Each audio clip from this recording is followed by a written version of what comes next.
All right, we are recording live.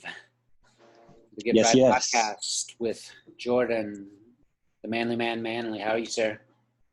I'm doing good, Jeff. How's it been? Good. How's the weather? Are you in hot Atlanta? Yeah, we don't call it that anymore. But, yeah, Is but that is that 90s? Am I trapped in the 90s still? very 90s. It's okay though, that's fine. You know, did I ever tell you I did attend one Freaknik? Please tell. Yeah, so I had never heard of Freaknik. I was on my way to Athens, Georgia to see Widespread Panic. And we Okay. just happened to stay at this guy's dorm in Georgia Tech. Mm-hmm. Freaknik was going on like all around. Yeah, because it was a citywide party, right? Yeah. I was like 17 years old, and my mind is blown. That's all I can say. Yeah. Well, I mean, what was the vibe? Was it just like people in cars outside of strip clubs, or what? Like parking lot situations. Not traffic bumper. Like if you ever went to Panama City Beach, like bumper to bumper traffic that's not moving, like every single street. Yeah. Like RVs, cars, pickup trucks with 8 people in the back. Yeah, it was like traffic wasn't moving at all. Everybody was out on the streets partying. The interstate shut down. Completely shut down. And was this before or after the Olympics? This was after the Olympics. This was 1998. Yeah. Wow. Damn. I did get to go to 2 Olympic games. I got to go to one in Athens, U.S. Argentina, and then I got to go to the quarterfinal games. Brazil. I don't remember who they were playing. But that was in Birmingham. Was this basketball or soccer or what? Soccer. Mm. Oh, yeah. That's tight. Yeah, that's super tight. It was cool. Like the Argentinian fans at the U.S. game. So, we all show up and people are like tailgating and stuff, of course. It's in Athens, Georgia, drinking beers. This 3 hours before the game, it was 3 dudes and a girl, and they had 2 drums and a horn. They started walking and playing their instruments and just started walking, like parading around the stadium. Yeah. And those 4 people turned into about 300 within about an hour or 2. It was crazy. So all the U.S. fans were just following them. Wow. Because it was so much fun. The energy was so good. Right. Yeah. It was really awesome. That was quite an experience. So never been to a World Cup game. Have you been to any like pro soccer games? I'm sure you've been to some Atlanta United, right? Yeah, it's been a fun 3 years for Atlanta United. I went to their inaugural game at Bobby Dodd at the College Stadium. Oh, and so before the new stadium was built? Yeah, they played like the first half of their first season without the stadium done. So they had to play at the College Stadium downtown. Really? Yeah. What's Bobby Dodd? I mean, that's Georgia, right? Yeah, it's Georgia Tech Stadium. So it was a little bit of a shit show because they didn't have any they didn't have any taps ready, because it's a college stadium. So they're not serving liquor, right? So you had this big professional soccer game going on, and they had guys pouring beers into cups because they didn't have the taps ready. Out of cans and bottles? Yeah. Mm-hmm. And then, it took about the whole first half before everybody got their drinks, It's not, that's just some stupid SEC stuff. Not all colleges are like that. Very Bible Belt, conservative. Yeah. Yeah. So it's okay, we don't want you to drink beer inside because we don't believe in it. So you're going to have to sneak in liquor. Right.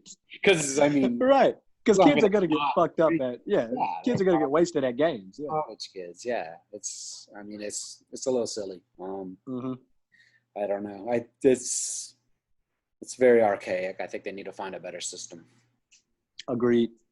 You were on a radio show or a podcast talking about Atlanta United? Man, yeah, I forgot about that. Yeah, a friend of mine worked at the WABE NPR station in Atlanta. Yeah. And you know, I guess I don't know why, but I guess somebody told her that I was a sports fan. And yeah, they invited me on the show, and I got to talk with like my favorite local radio host, Rose Scott, and a bunch of like Atlanta United fanatics. And it was fun. I mean, it was my first time being on like radio. I thought some of the Atlanta United fans, like some people were really like bugging out, you know, like calling in. No, it was like they invited like super fans, quote unquote. How many people? Was it like a panel? Like you were on a panel? Yeah, it was like a panel of like 12 people, I think. 12 you know, and people? I was, yeah, it was a lot. It was like 2 groups of people. All in a studio? Yeah. Man, that's a lot of people. Yeah, so we went in, we did shifts, you know, we did like 6 people on the first shift and then 6 people on the other shift. It wasn't live, it was pre-recorded? I think it was live. Oh. I don't know. I forgot, but it was, you know, it was legit radio. It was cool. That's awesome. I love it. It wasn't as good as this. Of course not. Nowhere near. This is where it's at. Yeah. So did you play drums today? Yes, I did. Yeah, I did. Not much, but I did some. What did you do? Let's see. Today I had a slow morning, so I didn't jump into my pad routine like I normally do. But I did do some teaching, and then in between teaching, I just free forming, like jamming, just kind of like playing solos, basically fooling around, which is important. Yeah, you said important. I was telling you before you told me you watched. We went to Bonham and saw Mattiel, Martin, and Wood, and you watched a Billy Martin DVD YouTube video. And he said that he starts every drum practice off with a jam session. And I was telling him my brother started doing that with piano and how much it like opened things up. Oh yeah, man. I mean, just learning how to improv and understanding that like improv is supposed to be scary, but also it doesn't matter how big your vocabulary is, even if all you can say is ABC, just use that ABC to spell as many words as you can and tell a story. I think that's really important with musicians, because I just think a lot of music schools in general skip over that. They get so caught up in trying to teach the, I guess theory is important, but they get so caught up in trying to teach the, in football terms, they say, they were too worried about the X's and O's and not the Jimmies and Joes. Right. Okay. What are the fundamentals of drumming? The fundamentals? Yeah. Okay. I think I got this kind of philosophy that like a complete drummer, there's a lot of disciplines that comprise and make up the complete drummer. And it's things like, rudiments, stamina and endurance, independence, being able to use all of your limbs separately from each other or together in different combinations. You got to know your styles. You have to be a good listener. You have to have some improv skills. You have to have, it takes a lot of different things. And I think I answered that question, but repeat it if you don't mind. How long does it take you to learn independence? For me, I mean, it probably took maybe 2 or 3 years before I really got like good at, like really had some type of like facility on the drums. Uh-huh. It took me a while. I sounded really bad for a couple of years. Because when you're drumming, your right hand and your right foot pairs together when you're playing, and your left hand and your left foot. I mean, it could be any kind of way, I mean, that's what independence is all about. It's like if I get into a musical situation where I have to use, my left foot and my right hand in concert, then that's what I do. So it's independence really has to do with not just matching 2 limbs or 3 limbs together. It's just about learning how to work all of those different combinations at will. How many rudiments are you aware of? I teach the basic 40. There's 40 basic rudiments that are like, the Percussive Art Society. They set aside 40 basic rudiments. At this point though, with like core style, like marching drumming and stuff like that, there's a lot of like hybrid rudiments and things like that. But I focus on the basic 40. What's the most important African rhythm? Oh man. Well, I would say Clave is the most important because like, I wouldn't claim to be an expert on like especially African rhythm because, I kind of know it from an American lens, meaning jazz, blues, rock and roll, things like that. But Clave, learning how to do Clave or play Clave and understand the purpose of Clave is Clave. You ever seen the like in Afro-Cuban music, salsa, things like that? You'll see the guy, he plays, usually the singer, he'll have these like 2 blocks that he plays with, these 2 little like hardwood sticks. Yeah. And they're really high pitched and they go like.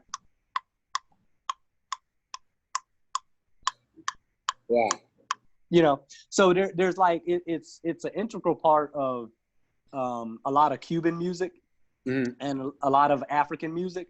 And there's so many different ways that you can flip the Clave. And even, like trap music uses Clave a lot.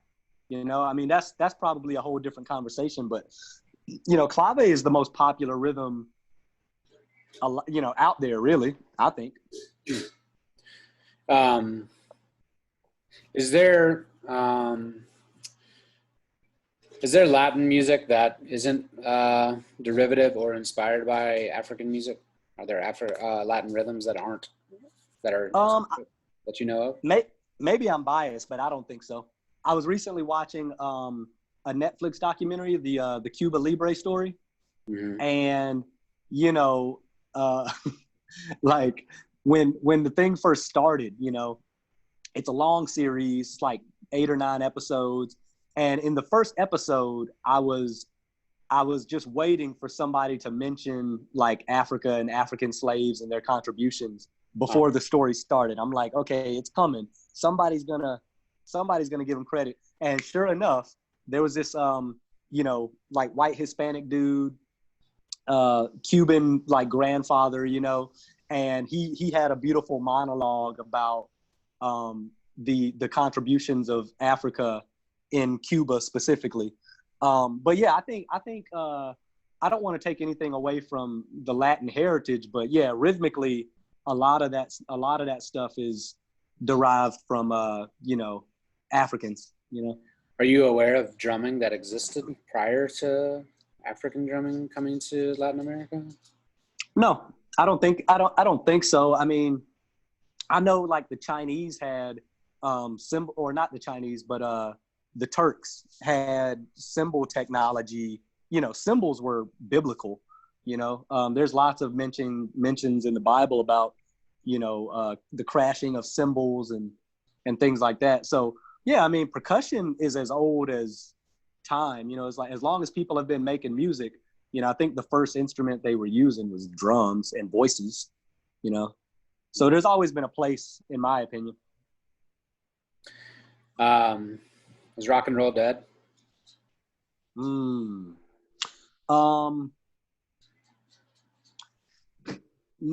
I don't think so.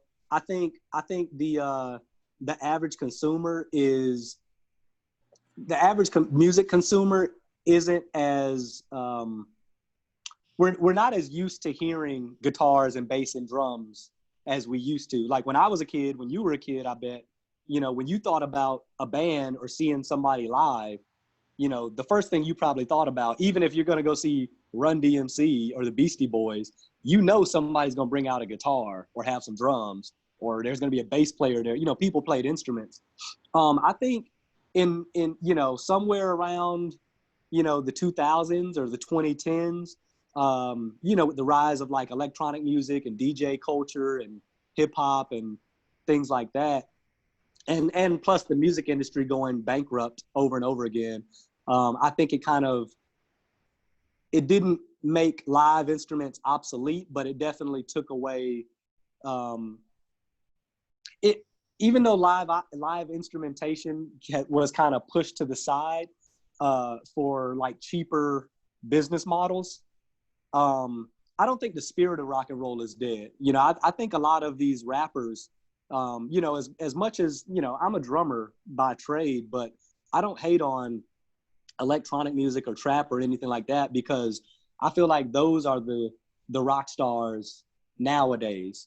And I feel like rock and roll has always just been like a spirit of rebellion in this whole like you know, capitalist empire that we've been living in, and our parents have been living in, you know. But it used to be easily translated through guitars and bass and drums. But I mean, nowadays, man, I think that rock and roll spirit lives on in so many different places aside from music. Like Anthony Bourdain, you know, I think of him as a rock star, you know. So I think that spirit lives on. He's a big fan of punk, and you mentioned trap music, and I'm not a fan of trap music, but I feel like it's the punk of hip hop. It's because stylistically, it's more attitude than technicality. Yep. Absolutely. So I can see how you say that. Do you think is it going in the way of passe? Will it be the next blues or the next jazz in 20 years? You know, hot take, Jeff. You ready? Mm-hmm. Hot take. I think trap is blues music, man. I think trap is you know, when you think about any when I think about any black music, like Black American music, mm-hmm. or what they market as urban music, mm-hmm. I think it all naturally has the potential to become like blues, because with trap, you know, it's a uniquely Southern art form that has now been, you know, nowadays everything sounds like trap, you know. So we kind of forget how regional that sound was. But, you know, because nowadays, like Taylor Swift is rapping over trap or is singing over trap beats, and, you know, like everybody's doing it, you know. But I definitely think trap it runs very parallel to blues music. It's made by the same people, you know, like poor rural kids, and usually in the South of the States. You know, it doesn't necessarily take great talent. You know, blues was only like 3 chords, you know, and style. That's all it took.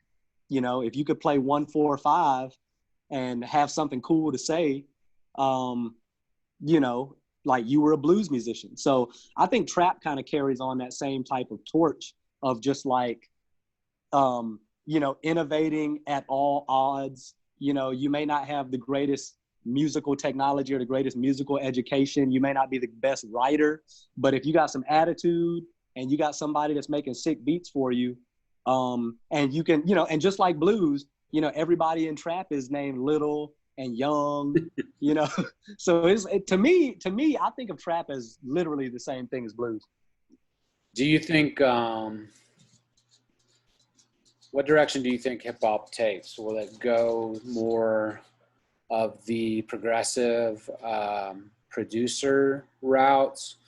Will it go more of the back to the technical lyricists? What do you think? I mean, the beautiful thing is, I think it can always, you know, as it evolves, it can always go back and kind of borrow from its past. And I think that's what we're seeing a lot of now is, you know, I mean, guys like Kendrick Lamar, you know, Kendrick Lamar, he can rap on trap beats, but he doesn't always do it, you know. Mm-hmm. You know, he can rap on any style, you know. So I think trap, there's room for lyricists. But I think as for the future, the only place I see it going is more international, you know, like, you know, you start to see more and more all of these artists, like I know the music scene in South Africa has to be like crazy. You know, I like with the internet and everything, that's this style of music is about to like, it's about to permeate a lot of these big societies overseas. You know, in China and Korea. You know, I mean, do you keep up with any like Korean music or anything? So yeah, I got on Last FM and I was just like, what's the top stuff playing? And I finally listened to some K-pop. Yeah. And I gotta admit, it was a little deeper than I thought it was gonna be. Yeah, man, they have their own world over there, and it's not like, you know, like even now we're starting to see like there's not just one big K-pop act that comes over, you know, like the Beatles coming to Shea Stadium or something. It's like they're sending over the whole, you know, we're seeing like 10 and 12 big K-pop bands selling out arenas, you know, all over the United States, you know. So it's popping, man. And I really appreciate that they are ripping off a lot of like old American styles of music, like the whole boy band thing. Mm-hmm. You know, they're kind of like ripping taking the boy band model back, but I mean, they're genuinely talented. You know, they're all good looking kids. They can sing, they can dance. You know, they put on a good show. It's dope, man. I can't hate that. Yeah, what I watched, and I couldn't tell you the name. Tell me the name. I don't know the name. I couldn't tell you to save my life. But yeah, I mean, it was 5 or 6 guys, boy band. I thought it was going to be boy bandish. But it kind of more fit into the mold of the modern, I guess, pop style. That's a little, let's say down tempo, but like a lot of pop music, if you take like the Billie Eilishes and those type of artists, it feels a little icier. It feels a little darker. It's not bright and shiny like 90s pop boy band music. The video was dark and complex, and I was taken aback a little bit. Kind of makes me wonder. So with American music, we'll go from like jazz to rock to hip hop to EDM. You think like the next musical movement will occur outside of the United States? I think it's already happening. Like I said, I mean, just the fact that like a bunch of you know, Korean bands, like I know one, BTS. BTS is like really popular. That's the group I saw. Yeah, exactly. Like my girlfriend, she's really into K-pop and she watches all the shows, so she knows all the bands. But BTS, you know, just the fact that I've never heard of them and they can come, you know, they can do a, you know, 15-hour flight or however long it is, and you know, come over here and sell out stadiums on like all over the states. Do they? Yeah, man, yeah. Wow. Like I know for sure last year they sold out Soldier Field in Chicago, you know, among some other places. How many shows did you see? I watched the highlights. But yeah, I think just to answer your question, man, I think that's already happening. Okay. And that's kind of I think that's the story of, you know, kind of being a music listener, because I know as a musician, especially like, you know, a 30-plus-year-old musician, you know, you do get into your space where you say, okay, I've heard all the good music. There's nothing left to hear. I'm done. And it's really easy to get caught in that trap.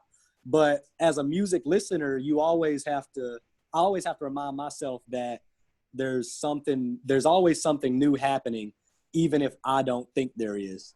And, you know, and I think that's always been the case, man. Just think about like all the people like living in the South who were, you know, walking by blues musicians, you know, in like every day on the street, you know, these guys playing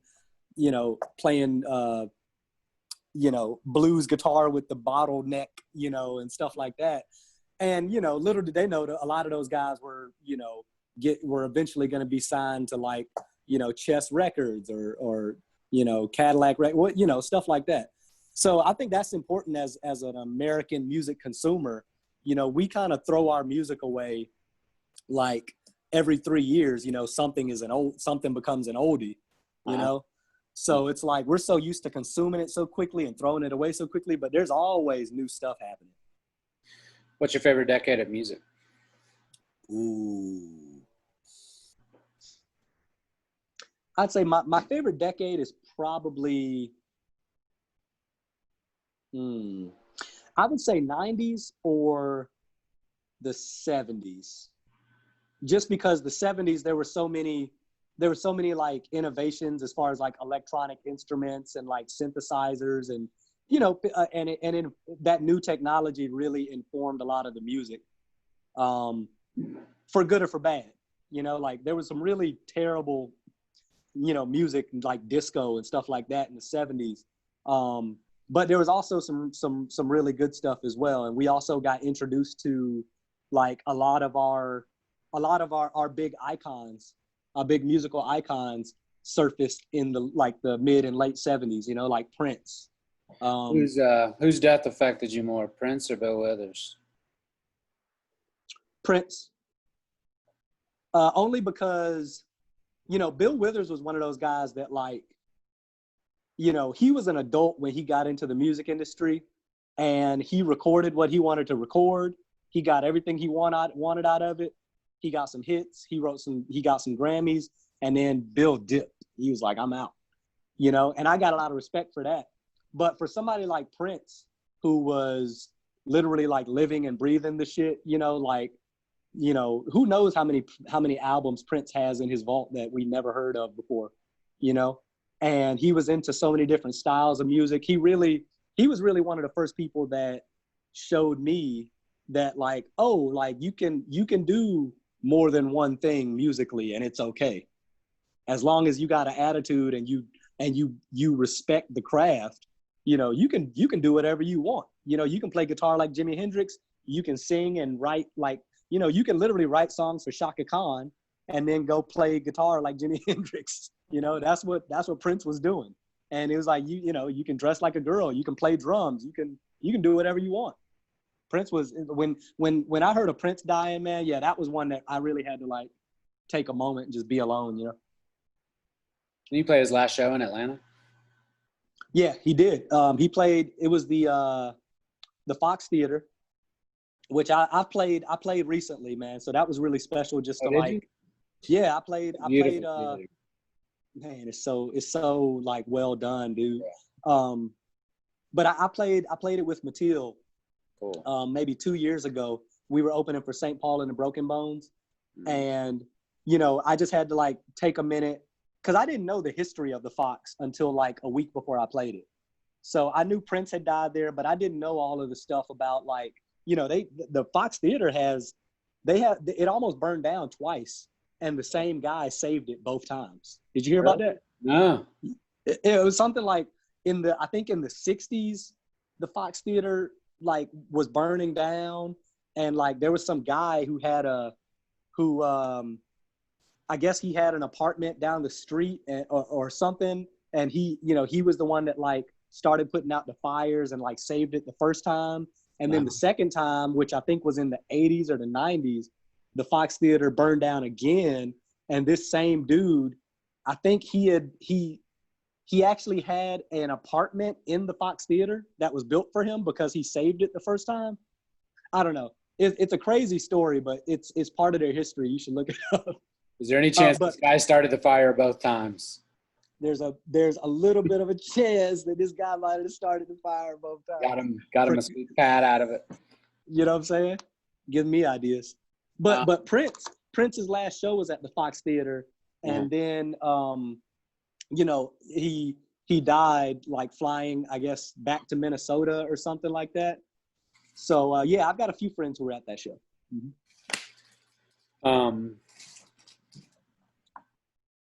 What's the is that the nicest venue you've played? What's the nicest? The Fox is definitely like top. It's definitely one of those top venues. I'm trying to think, man. I mean, Europe just has dope venues because in America, a lot of our venues are like now in the last like 20 years, there's been this revolution of us like taking mills and like these industrial spaces and treating them and turning them into concert halls. Uh-huh. But, you know, in Europe, you know, they got buildings over there that are like older than our country. So, man, some of the best venues that I've played were like, you know, like churches in Norwich in England, you know, or, you know, I played inside of these catacombs in Edinburgh. Like they have a venue. It used to be like I guess it was a bunker, but it was also like some kind of like torture dungeon where they used to torture like prisoners. But it was also like it was a place for, I guess not prohibition, but for some reason they used to hide like alcohol down there and stuff. So it's got this long history of just like seedy activity, but the place is like really good energy. And I hear it's haunted. Like they said there's ghosts that are like still around there. But yeah, it looks like you're performing on the set of Tales from the Crypt. Do they have any, do they have any weird laws pertaining to alcohol at any of these places in Europe? In Europe, no. They're pretty liberal about alcohol. I don't remember anything weird like that. Why do you ask? I'm just curious because we have, I mean, you know, I'm sure if some soccer fan from Europe came over here to see the Atlanta United at Bobby Dodd Stadium and they're like, they get there and they're like, what the hell is going on? You know, right. Why are you struggling to get beer? Like pour it down my mouth straight from the tap. Here's my wallet. You know what I mean? Right. What's the farthest you've played from the U.S.? The farthest was probably Edinburgh, or like that was the farthest north. Like that was the first time where, you know, we left the gig, and then like, you know, the gig is over at 11 p.m. and you go out in the sky and the sun is still like up in the sky, like it's all good, you know, at 11 p.m. And I'm like, man, I feel sleepy, but there's literally like the sun is in the middle of the sky. Like what the hell? So that was the farthest north. The farthest like laterally was probably maybe Berlin or Hamburg. You know, playing in Germany for the first time, that was really special. We did that last year. How are the German fans? Dope. I love the Germans. Do they speak English, most of them? Yeah, I mean, all from what I hear, like we did 4 cities in Germany. From what I hear, the northern part of Germany is very like liberal, and they really, you know, they like to speak English and they like to be really like international. So most Germans, yeah, like they don't have any problem converting to English. It's like, it's no problem. But I hear when you go south into Bavaria, that's where you get a lot of the strong like German nationalism. And I mean, it's just like the southern United States, you know, you got the hillbillies out there who don't like to speak any other languages. Yeah. You know, Yeah. But all of my experiences in Germany and Europe in general, man, like the people are pretty dope. Yeah, pretty easygoing people all around. What was your favorite country in Europe that you played? The Flemish people, like the people of the Netherlands and like, you know, northern France and Germany. Those are definitely like the most welcoming. Like I'm talking about, man, a lot of these venues, man, they, you know, you might be playing a venue that's only like 200 cap, you know, 300 cap, something like that. But they have upstairs, they'll have like an entire like dorm set up for the band. So it's like once you get done, you don't even gotta book a hotel. You just go upstairs. Yeah, it's the best. And and it makes me, you know, it just makes you wonder sometimes, like how come the United States can't implement things like that? I bet artists from over there get over here and they're like, what the hell? You know, I have to book a hotel room every city. Exactly. And I mean, to be fair, you know, in the UK, it's pretty similar to the States. Like when the UK, God bless them, but they don't take it easy on artists the same way America doesn't, you know, we don't handle our artists well either. So in the UK, is it because they're like a dime a dozen, or I can't explain it, man. I really don't know, but the UK and the United States both have like a little bit of arrogance to them that they won't let go. I mean, that's why you see Brexit. That's why Brexit became, because there's still like some conservative Brits who, you know, who still feel like Britain should be its own thing and we don't need to, you know. So I don't know if it's a budget thing or if they just do it for like arrogant purposes.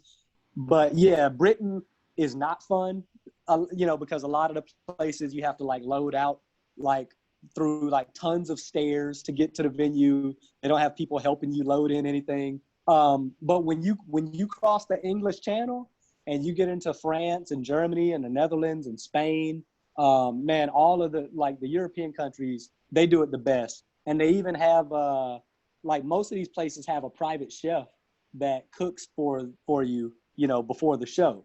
So you don't got to go out and get fast food before the show. They have like some French chef cooking seafood for you, and it's beautiful.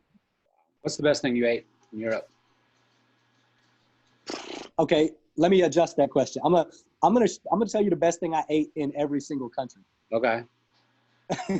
So Great like Great Britain, since England's not known for food, let's start there. Let's start with it. Now the food's not terrible. You just got to understand that like it's working men's food, you know, and you know, so a lot of the food they have is like fried or baked meat. And then they'll have like root vegetables like potatoes and carrots and parsnips. Yeah. So, you know, some places do it good, some places don't. Like there were times where I had terrible times adjusting because like when you leave the big cities in the UK, there's just not a lot of food options. So a lot of times I would just settle for Turkish food or Vietnamese food or, you know, I never ate the Mexican food in the UK is the worst. I know, did I have that? Well, don't do it. The Indian food's good. Yeah, lots of Indian food. The curries are great. You know, yeah, man. Like in England, I usually, you know, because I try to eat as many vegetables as possible. Like I'm a pseudo vegan. So like when I go to the UK, man, I try to just stick with the Turkish food or, you know, I can't eat European, like UK food because it's potatoes and meat, you know? So you didn't have the haggis in Scotland? Fuck no. Didn't have a vegan variation? I'm not a big vegan. No, it was pretty tough. Like I said, they still, just like America, they still have like a little bit of like arrogance to their culture, so they don't really care about tending to vegetarians as much. But you know, if you're in the city, you can get some good like you know, foreign food, ethnic food. You know, you can get some good Indian food, good Vietnamese, Thai food, all of that. Now in Spain, the paellas were incredible. You know, the paellas were great, and I didn't know they had so many different varieties of paella.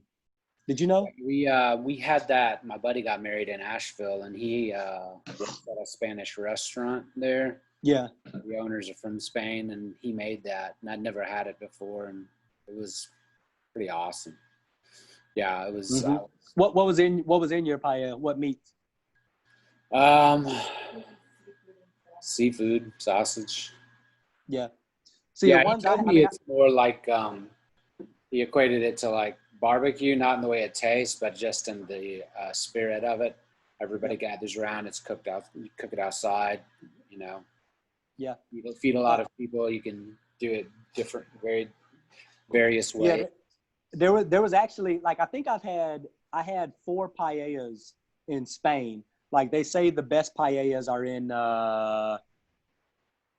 Sevilla. I think it's Sevilla. Uh-huh. Like, you know, Barcelona, Sevilla, like that whole coast, I guess it would be the east coast, the southern and east coast of Spain. Uh-huh. But I had some good paellas like all over the place. Like we played this one festival in Galicia, which is like Galicia, if you didn't know, is like the the tip of Spain above Portugal. Okay. So it's like the Atlantic Ocean section of Spain. And man, I had a great paella out there. Like we actually played on this is another weird thing. We played a festival that was like on a prison island. What? You know, like there's a certain island. Crazy. It was like Arkham Asylum or something, you know, like Batman. But, you know, like the Europeans, they do have a few things I admire. One is that they're not scared to repurpose like very dark and deadly, just like fucked up parts of their country.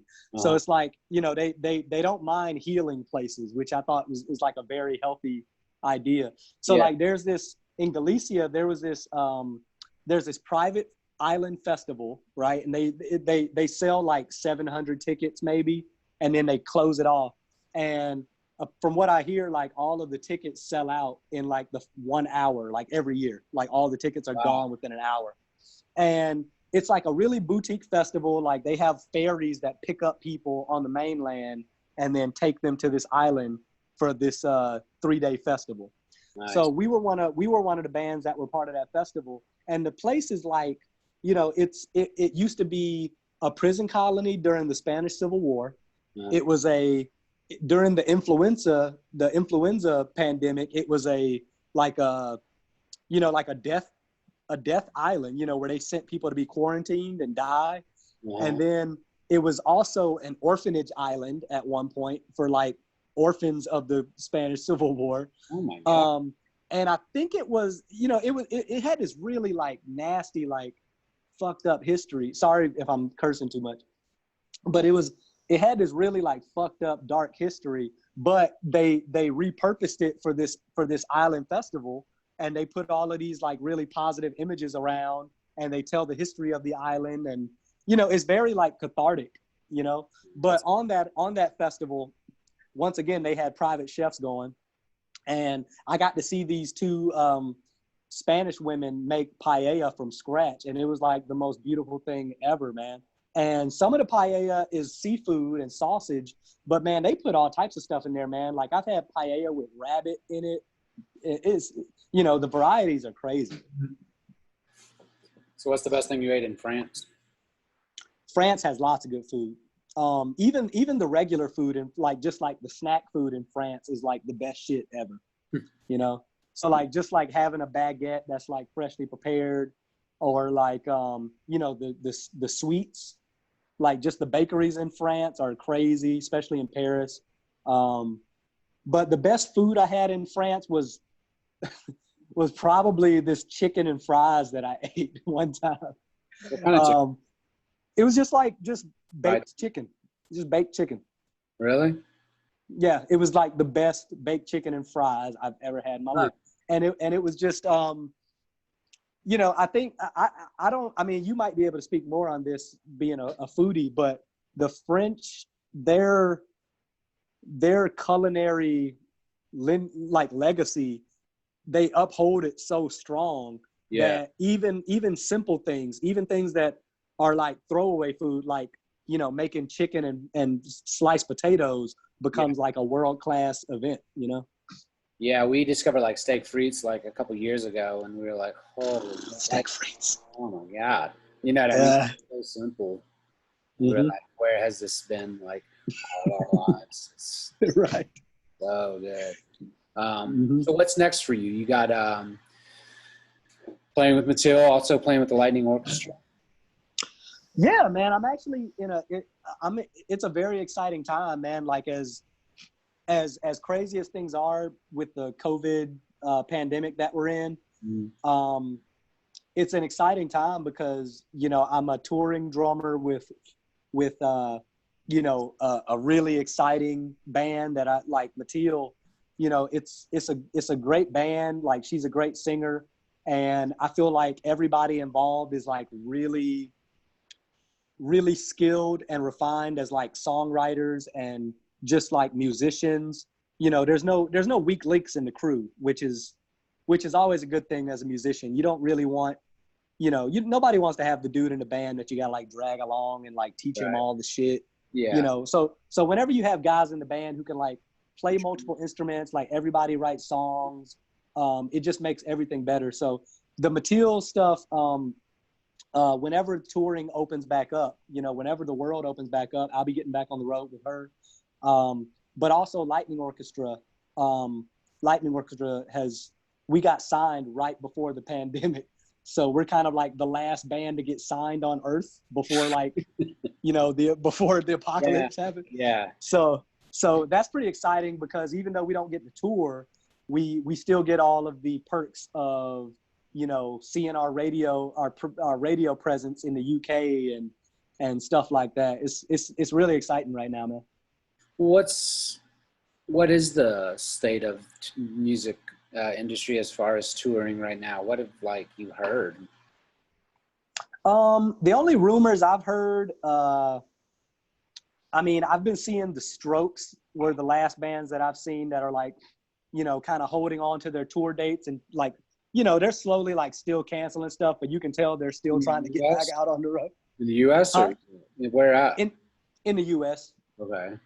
But I haven't really heard anything, man. It's a really uncertain time because, it takes a lot of people to make that industry go, right. So there's a lot of assistants and secretaries and social media managers and booking agents that are just not getting work right now.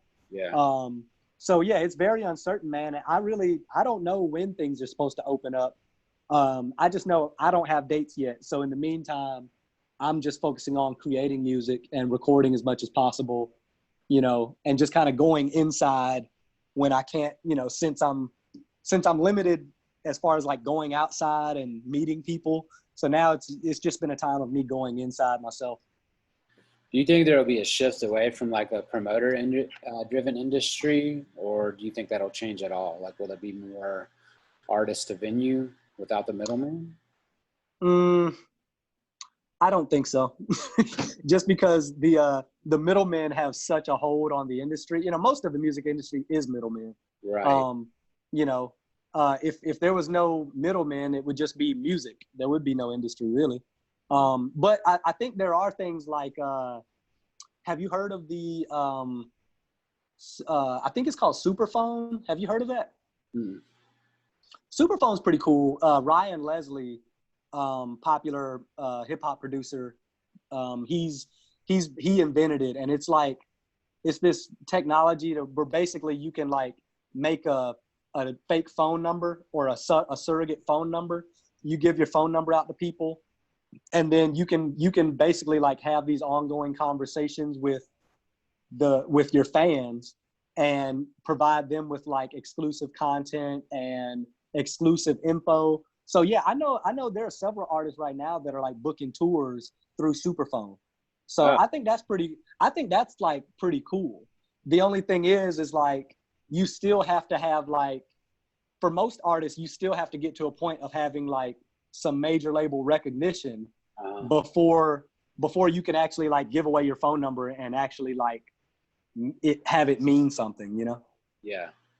Me giving out my phone number to a bunch of people, I do that all the time, but I don't think me giving out my phone number is going to make me sell 100 tickets anywhere. Right. Well, man, keep us posted. Can't wait to see you back out on the road. Can't wait for things to get normal again, dude. Hey, thanks, man. And hey, I'm still, keep asking questions, man. If you got time, I got time, bro. Okay. All right. I'm not sleeping.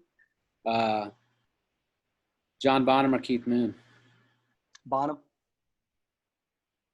So Zeppelin over the Who? Oh yeah, for me for sure. Yeah, I understand the importance of the Who as working class, working class rockers. Mm-hmm. But and the spirit of Keith Moon is crazy. I do think Keith Moon is the epitome of rock and roll drummer. If anything you think of a rock and roll drummer, Keith Moon was already that. That's what I think. That's what they modeled Animal, the Muppet Animal. Yeah. So Keith Moon is definitely the epitome of rock and roll drummer, but John Bonham, he definitely had more of a vocabulary and like contributed more to the actual drums, like the drums as an instrument in popular music. Who's the most underrated rock drummer? I mean, Levon Helm, but I don't think he's underrated. I think he's perfectly rated, but just the fact that Levon was writing a lot of those songs and he was drumming them and he was singing them, and he just had a really good feel. Like he never felt like he was, sacrificing his drumming when he was singing. It all just came out as the same instrument, So I mean, I don't think there's any underrated drummers. Who's overrated? Who's overrated? Shit, I might be overrated. How is it possible? So I listened to on Sirius. They had every Beatles song ever recorded. Okay. I listened to all of it, and I guess I didn't realize Ringo literally had one drum solo out of like 300 Beatles songs. I didn't know he had one. Yeah, he's got one, man. I'll share it with you. Please send me the Ringo solo. Yeah, man. It's I mean, was it tight? I guess amongst Beatles fans, like it's known, like, oh, this is the Ringo solo, Yeah. I think it's on Abbey Road.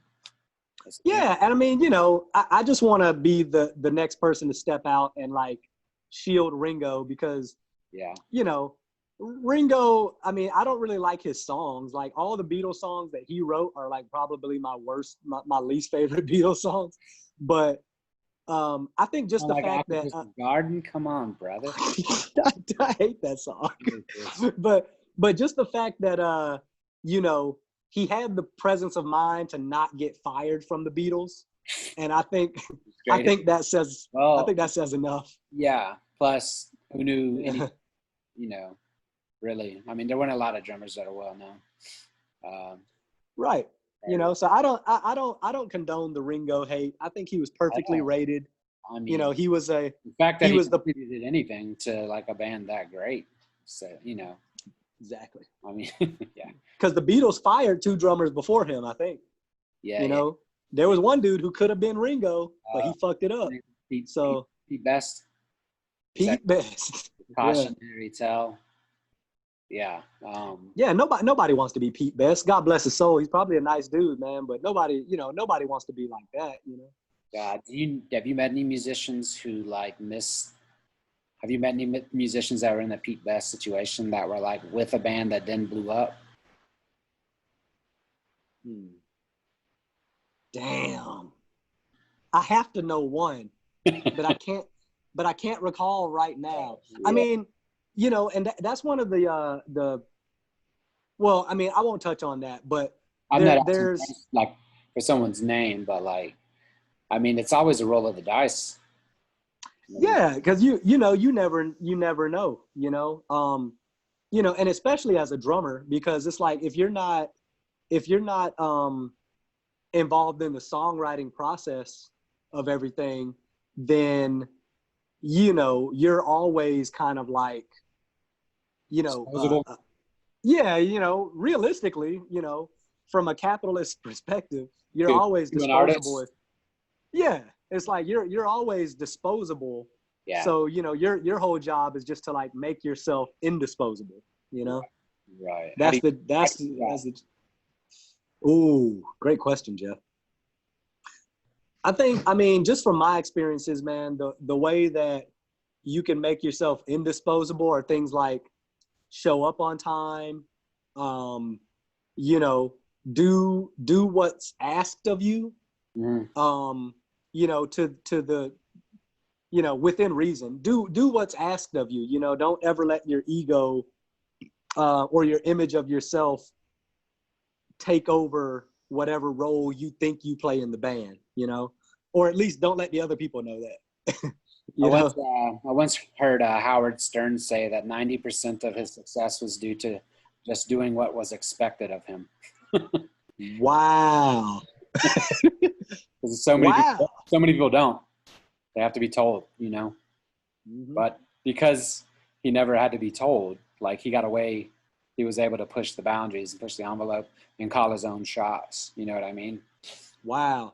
You know, the Dalai Lama, his rules for life. I have a poster of that in one of my rooms, and one of the rules is learn the rules so that you can properly break them. Yeah. You know? Yeah. And like Howard Stern, props to him, man. He learned all the rules, so he was like, okay, well, now that I know the rules of radio, screw radio. I'm about to, you know? Yeah. Yeah. How important is gospel music in your drumming? It's the most important. Why? Well, gospel music just as an art form, gospel music works. Okay, because there's a long history of like gospel drummers and gospel musicians that kind of break into other styles of music. It's a tale that's kind of like cliche at this point, that you can get a drummer from church and you put him in any situation and he's gonna thrive. And I think the reason is like gospel music it's an art form, but also it's a scene, like it's a really social scene. So like, you know, as an art form, gospel teaches you how to, it teaches you simple things like how to keep time, how to make the pocket feel good. You know, how to flash, you know, how to show off your own personal flair and style. You know, gospel music teaches you a lot, but it teaches you more as a social construct. Because I don't think a lot of people realize like the social environment that goes along with being a gospel musician. Because like when I was playing, you know, I started playing music as a gospel musician. So like, you know, when I got my chance to like play drums in church, I sucked really bad in public, like in the middle of a service. And they were like, oh no, you're not ready. So we're going to put you on the back burner for a couple of weeks until you learn how to play this song. And, you know, it's just like a quarterback getting pulled, you know, like for some people, you know, if you're a starting quarterback and you get pulled out of the game, your confidence may never recover, you know? And for other people, you might get pulled and that gives you the opportunity to like sit back and observe whatever mistakes you made and watch somebody else do your job better. And, you know, that can be a real humbling experience, or it can be a really crippling experience. It just depends on how you take it. So, you know, that's the main thing I think that gospel music taught me, was that you always have to compete for this shit.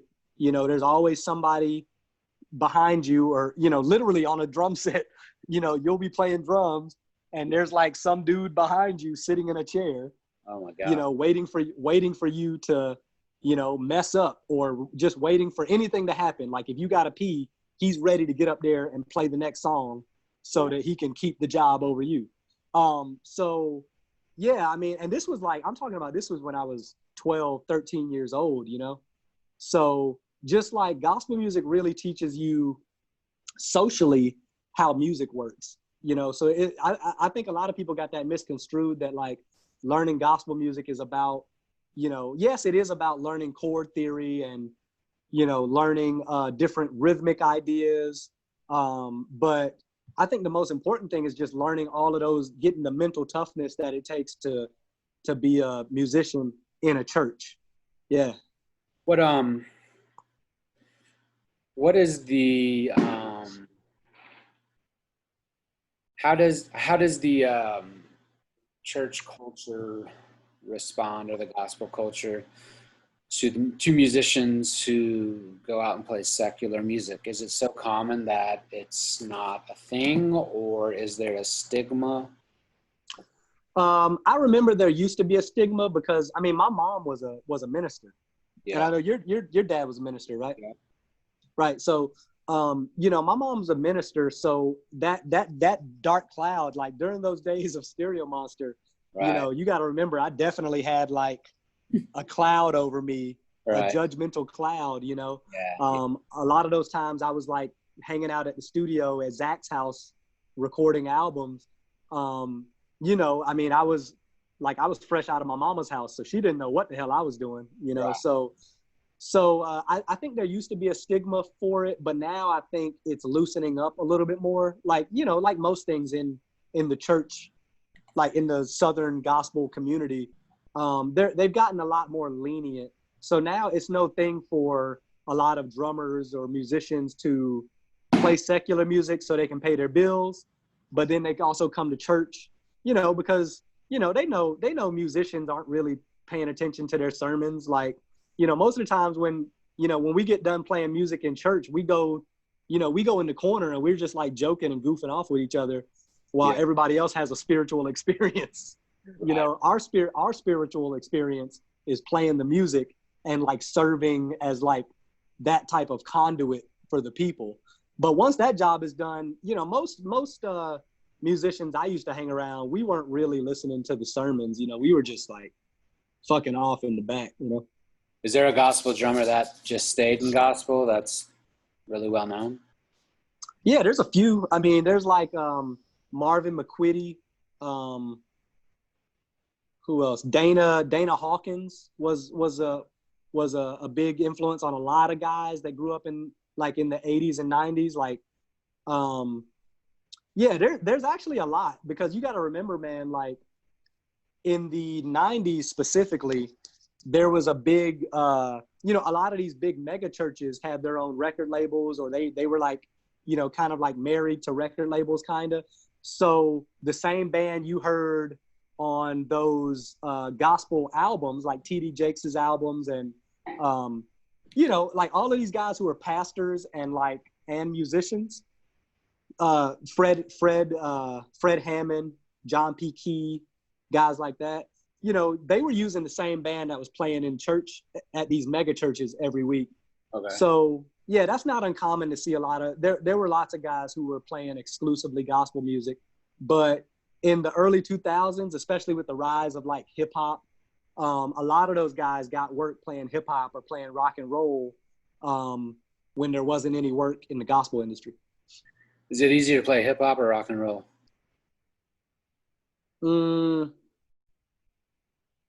I would say it's easier to play rock and roll.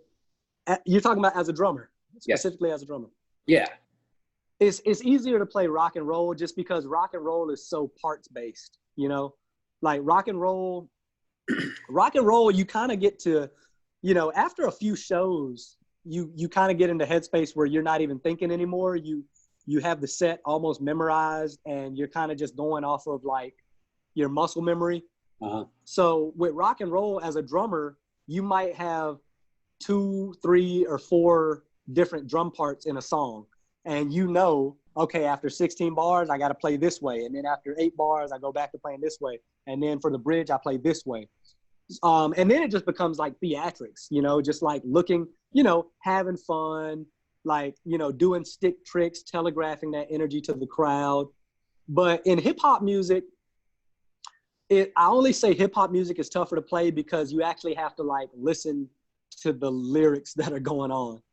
So, it's a lot harder to make a song sound interesting when there's just like a 4-bar instrumental loop, as opposed to rock and roll where there's, a bunch of 8 and 16 bar sections that are put together. Okay, I got you. Yeah, does that make sense? Yep. Mm-hmm. Yeah, where do you see, well, let me think. Take your time. Yeah. You need to get some water, man? You need to get a drink? Lemonade right here, brother. But yeah, I just tell you, I went fishing right before we started. Uh-huh. Catch any fish.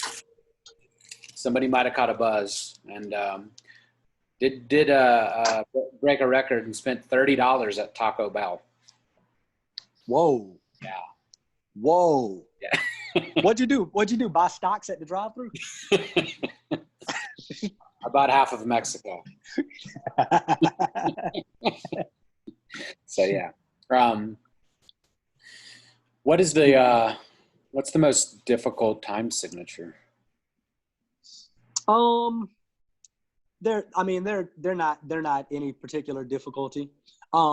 Learning odd music, that's the thing. I mean, this is where like gospel education comes in, because that nothing you do musically is at the end of the day, nothing you do musically is dictated by numbers or you know, or patterns. Like nothing you do should be influenced by numbers as a musician.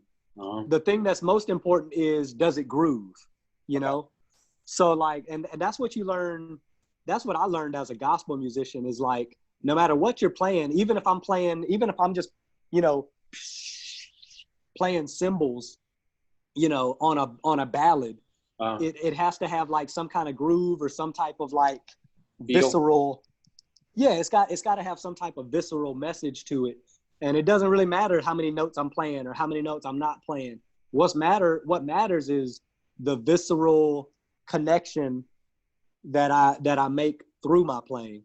So yeah, it doesn't matter if I'm playing in 5/8 or 6/8 or 4/4 or, you know, 7/8 or whatever. You know, the most important thing is always the groove. What's the longest you've ever practiced? I don't know, maybe like 3 or 4 hours. Just because, you know, in my formative years when I was like learning what it takes, you know, when I was really like learning drums, my regular practice for a few years was just to sit, it was concert DVDs. You know, I would sit with a portable DVD player next to me, and I would put in some headphones, and I would just try to play the whole concert. So I did that type of stuff with like Dave Matthews Band, Prince, who else? Earth, Wind and Fire. You know, you put on the whole, you know, you watch the whole concert and you know all the songs. So it's like, okay, I know all these Prince songs. Why don't I just try to drum to them? And, you know, sometimes that concert might be 2 or 3 discs. And, you know, I would practice for 30 minutes, and then I'd play the entire concert for 2 hours. And then when I'm done playing the concert, you know, I would just do like freestyle stuff. So in my formative years, I had a lot of days where I would just practice for, you know, 4 or 5 hours at a time, especially in the summertime when I was out of school. Yeah. What's the longest gig you ever played? Ooh. Well, you know, with Mattiel, a lot of our gigs are like, you know, it's pretty standard, which is what I love now, because at this point in my career, you know, if I'm not playing, you know, like local Atlanta stuff, like if I'm touring, you know, most of what we play is 45 minutes to an hour, and then we're done. So I haven't really played an all night gig in a while, but I would say the longest gig I played was maybe, I mean, it would probably be Stereo Monster, like the playing at the Roadhouse, or, you know, when we first started, we cut our teeth at this place called Roadhouse, which you remember very fondly. I do. Or maybe you don't remember it very fondly. A little fuzzy. But during those times, you know, it was like the beers were $1.50, and you know, me and all of my friends and all of my buddies in college, you know, we would meet up at this bar, and you know, sometimes we would be the only band. Thursday nights, man, for like 2 years straight we did that. For you know, so that was kind of like our Hamburg experience, you know, like the Beatles played Hamburg, we played at the Roadhouse. That's right. And a lot of those gigs, we might play a 2-hour set, and sometimes we might be the only band, and we might play a 3-hour set. So I think that was probably the longest gig I ever played, aside from church events, you know, because playing in church, you know, playing it, you know how it is as a PK, as a preacher's kid, you know, you would go to every church event. So for me, it would mean I would go to choir practice on Thursdays, and then you would do choir practice for like 2 hours, and then you'd come to church on Sunday morning, and you would play the 8 a.m. service for, you know, you would play maybe like 3 songs in the 8 a.m. service, and then the 11 o'clock service, you would play 3-4 songs, plus all the worship and hooping and hollering. Then you would jam after church, and then sometimes you might have like a guest pastor come from another church, and he brings his choir and you know, so then you would have to play, you know, you would after the jam, you would go home and change clothes, and then you would play like a 3 p.m. service or a 4 p.m. service. And yeah, like that was life for a bunch of my years, you know? Yeah. Yeah. Has anybody Thanks ever, for, has anybody I ever, was just gonna, like what happens on stage? Like a friend of mine passed out on stage. what instrument?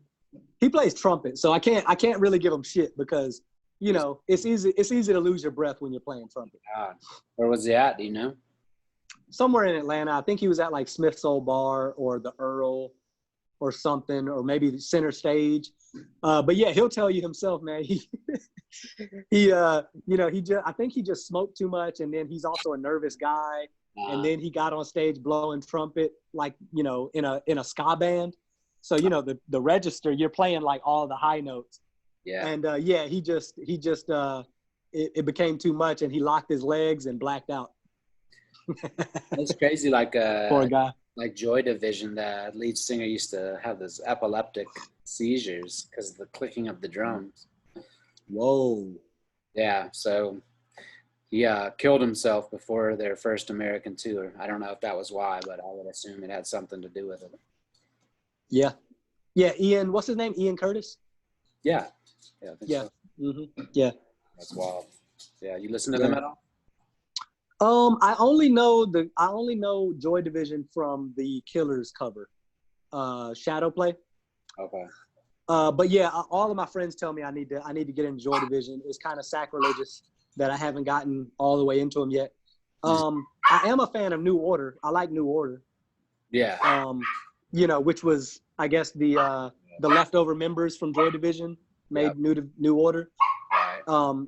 So yeah, I love their music. Every time I hear them come on, it's like, oh yeah, this is the shit. Yeah. Mm-hmm. Yeah. Yeah. There's gosh, what's that movie?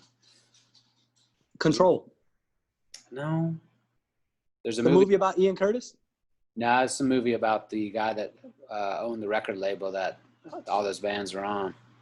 He like it was a Manchester 24-hour party people.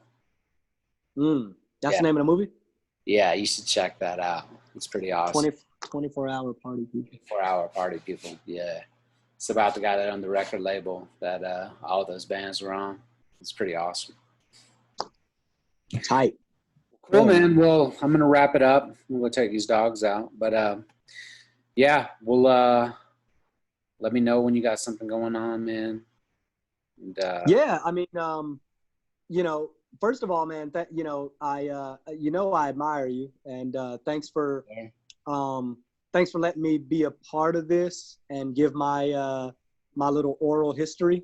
Yeah. And you know, and I do have music out, man. If anybody's interested in, you know, music composed. Tell the people where they can find you.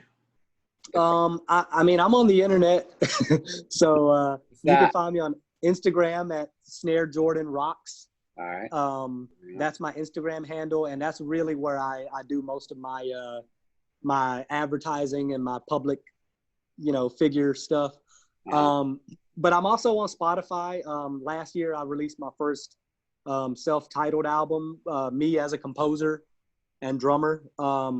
So that was really fun. So you can look up Jordan Manley. The name of the album is Real Time. Yeah. All right, man. Well, yeah, man. Keep up the good work. We're proud of you, man.